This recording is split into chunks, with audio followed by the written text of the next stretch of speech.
comment about how do you live in a material world and yet be spiritual? And this is kind of like, how do we live toward? How do we do this? So it kind of made me start thinking. I visited my wife, and we were also several of us eating lunch. We were kind of brainstorming this around. And there were some things that we kind of brought out of how do you balance your life when you live in a fleshly world, in a material world, but yet you want to love your Creator who is spiritual. And so it's kind of like, well, I really don't have answers to this. So it's like, okay, let's start kind of looking at this. Now, this is, what I'm going to tell you is my perspective. This isn't a law, it's not a commandment, this is just a perspective to where I can work with this. This helps me. And I'm going to share it with you, and hopefully this is something that will help you great on that. But how do you balance your life between material and spiritual? Y'all, anybody have any quick comments of how you do it? Well, God says, first of all, be in the world but not of the world. Okay, very good. How do we do that? We have to live in this world. But who was an example of that? Pardon? Who was an example of that? Yeshua. Sure. Yeah. Okay. But Okay. I do only what the Father says. Like In other words, it works. He leads me through this material world.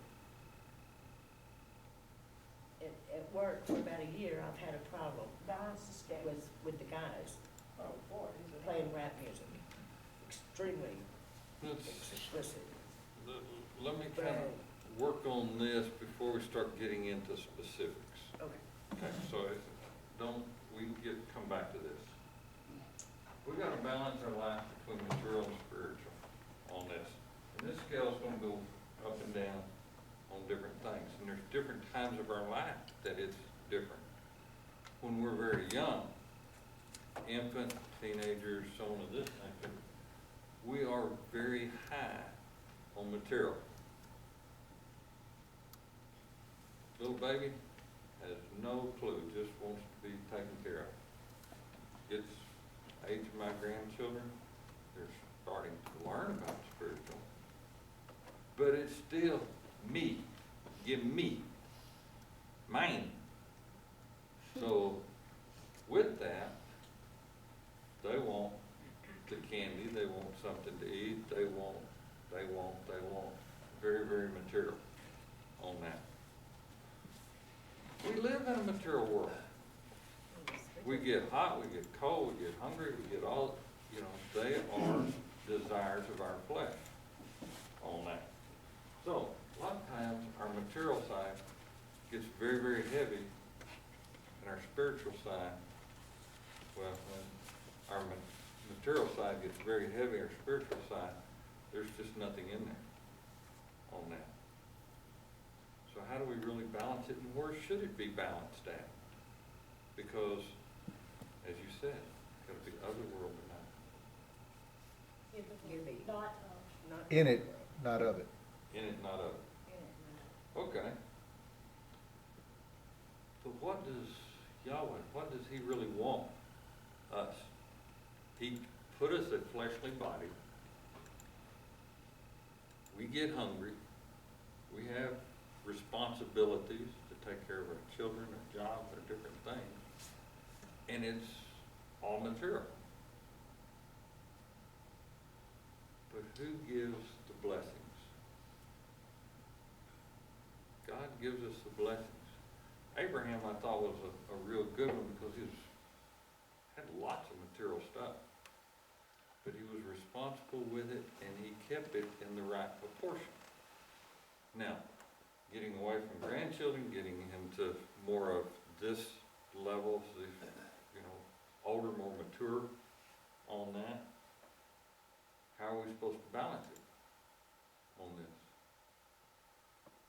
We need to spiritual side way up there. But if all we do is study and learn and watch GLC and do all this other stuff, are we really there?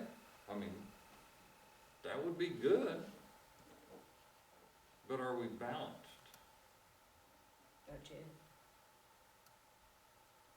I read a thing this week in the Grow With Me study that I'm doing, and it talked about when true spirituality is when you receive the blessings, but you don't love God and worship God, and that your focus is not on getting blessings, but it's that you just love God so much. The blessings are nice and you're responsible with them and everything, but you're not doing everything to have material things.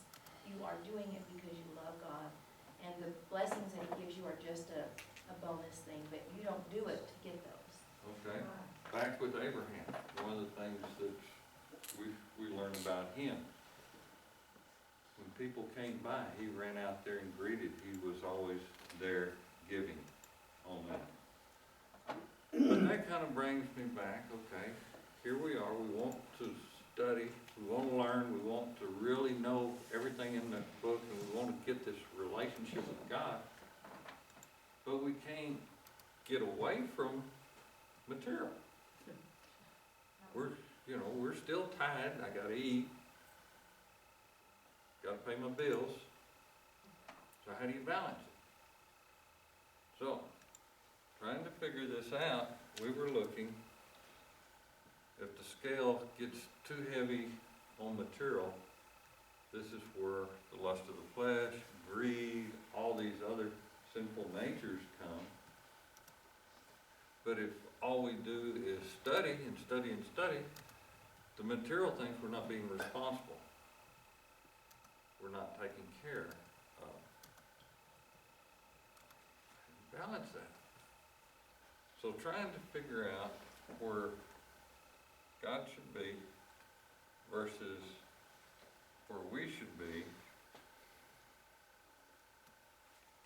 And then I'm going to just put us right here for the time being.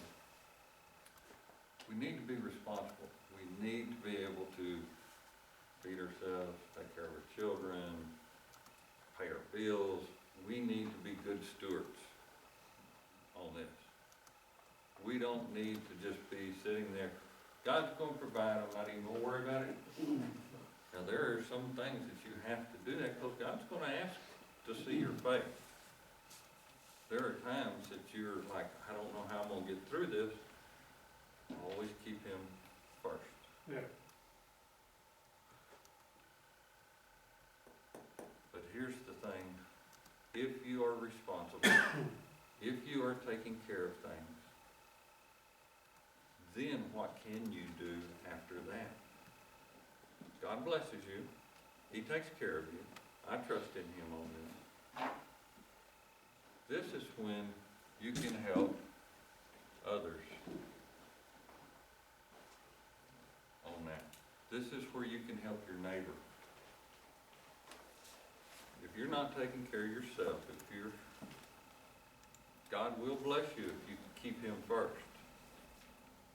Now, He may bless you a little bit. He may bless you a whole bunch.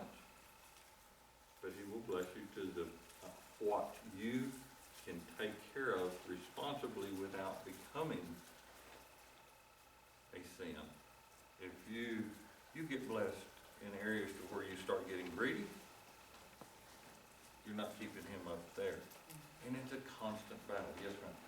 Uri Harrell described it the best I've ever heard it described. He said we're all like a vessel, a clay pot. And he said if you've got a bottom in you, God can fill that up with blessings, but you can only get so much blessing. But if you're open at the bottom, He puts these blessings in that flow out to other people. And so maybe it's a matter of in the materialistic world is to just keep giving as much as you can and not holding. Another way to put that is to be a conduit. A conduit.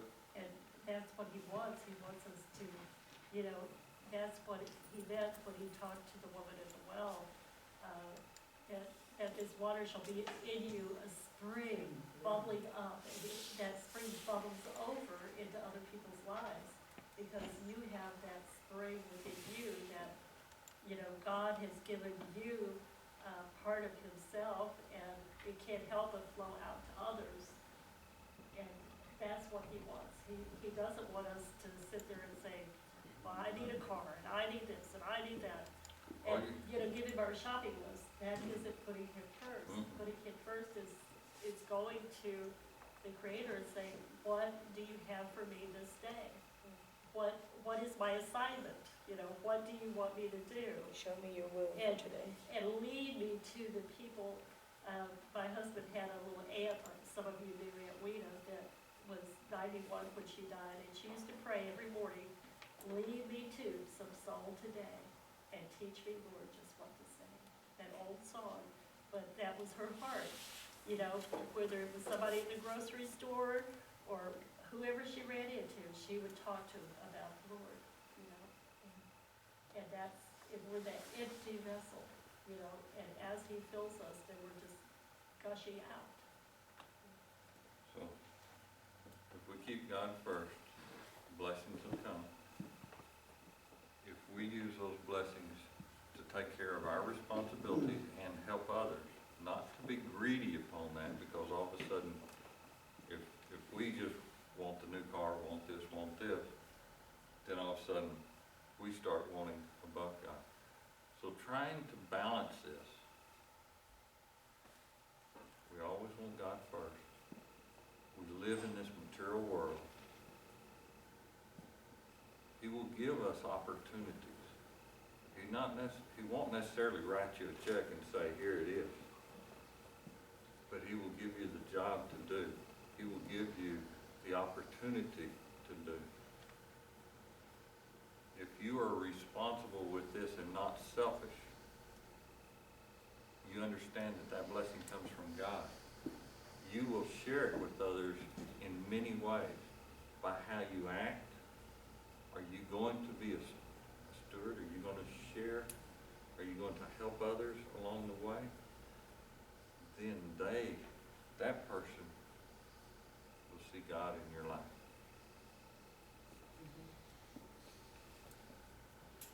I had someone call me this morning, and all she could do was complain. And I wanted to say, you quit complaining and just praising the Lord. God will provide. I didn't. But anyway, we don't want to complain either, because God has blessed us whether we have little or much.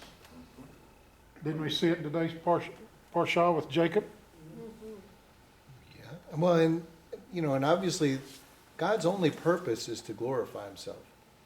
So, Not for us. if, For us to glorify him. well, but whether he's doing it through us, or through a beautiful sunset, or whatever it is, still the purpose is the same, for his glory. So, if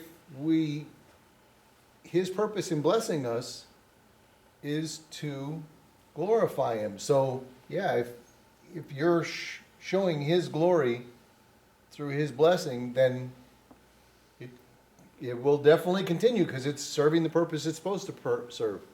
If you think that you're the strongest, you're the smartest, you're everything else, and I can gain all this material stuff because I'm good, he'll put you in your place. There's a I can't think of what it is, but there's a lot in Deuteronomy. Lest you say that I got all of this by my power. Don't forget that it was, I can't think, I've got it pinned up at my house, but And the other one is, God give me enough to where I can be satisfied, where I don't steal. This- David said that. So, anyway, that's your thought for the day. That's my perspective on how I try to balance my life in understanding Torah, God, living in a material world. Now, did we go so far another direction that can't answer your question? No, that was excellent. Okay. Yeah.